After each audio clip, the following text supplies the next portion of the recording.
What was my search for this journey?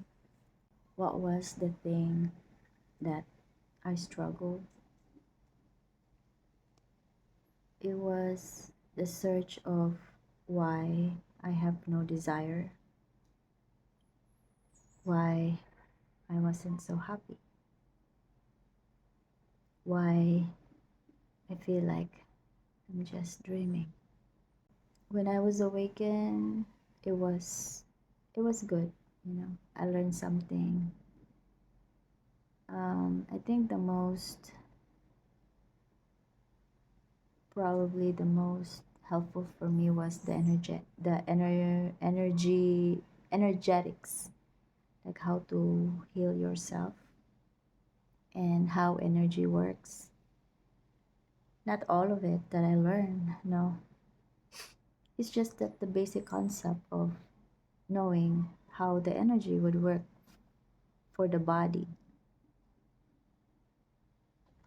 Um, Manifestation frustrated me. I never really get to the point of like self satisfaction about manifesting. It is come and go. Like there are moments I would intentionally ask for something and it will come. But the farther I get to know the truth when I get involved with manifestation, until I've learned, I think the closest of knowing my truth was quantum mechanics, and then just the simple, the behind the meaning of the present moment or the here and now. If I am going to teach you, it could probably the here and now. Like, what is it in the here and now that you can describe? It will tell you everything, like what state you are.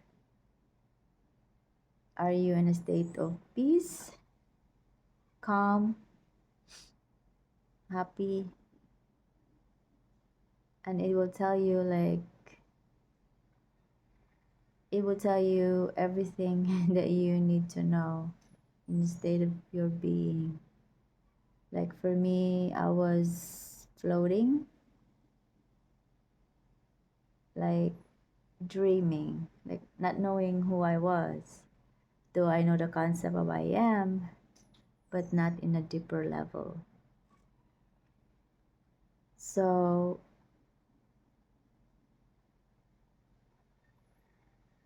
I don't even know how to say about this video because it's hard to describe about what's the importance of the here and now, how it could help people, that if they could just, in the moments of their life, how busy they are, but what they were just trying to do is just to fill in the space of their mind rather than just here and now. Listen to what is your here and now. How do you feel? How does your mind work? What are the thoughts running into your mind? You know, that could solve everything.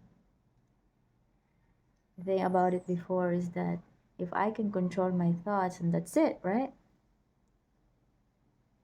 Because what people that we get trapped about is how we can bend reality. I think that's the majority, honestly. That's the majority of how people go through this, how to bend reality. But actually, if you know who you are, really,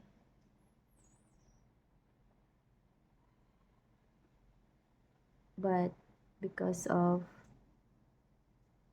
distraction, not be able to know who you are from the most the deepest level, because all the time, your mind will trick you for something. Your thought, your thought is not yours.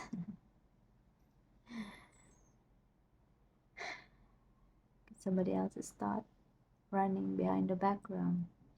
It's your program.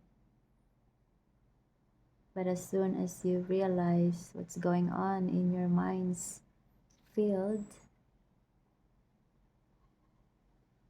it will be quick.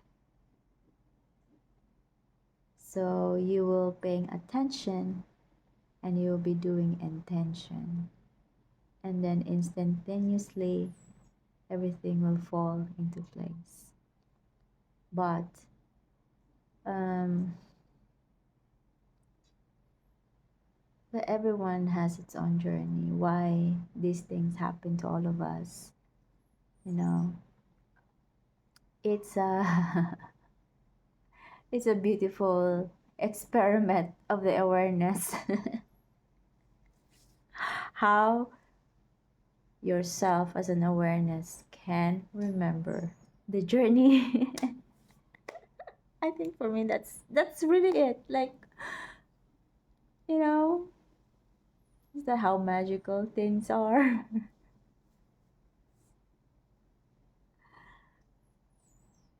Like, I wonder, this was brought to to to some, like, if this happened to a human being, would this also happen to other dimensional beings, higher dimensional beings? So, right? Because no one knows. What we know just now is just how the human would remember something, that it's just awareness is here all along. But then what are the story of other dimensional being if they have this too? Because I don't believe that it's just the human being experiencing this, but how about the higher beings? And I believe there are, like, what about those parallel realities, right? But no, the parallel realities is your own, right? But I'm just wondering, I'm just wondering, how about other races other than the human being? Right? So I guess you would explore this once you get into a different level, probably, right? I think this is exciting to know other races. And I think that would be a good way of knowing, but you're never gonna stop chasing if you will not going to be contented. Like, if you know that you are awareness, but then you still explore what's behind awareness, what's more behind awareness, right? The search for knowledge, and you're never going to be contented. So the part really of being aware is the detachment of the physical reality, embracing the who you are, of what you really are, and then be contented and be graciously enough to accept the lessons that it brings to you. I think that's it for me.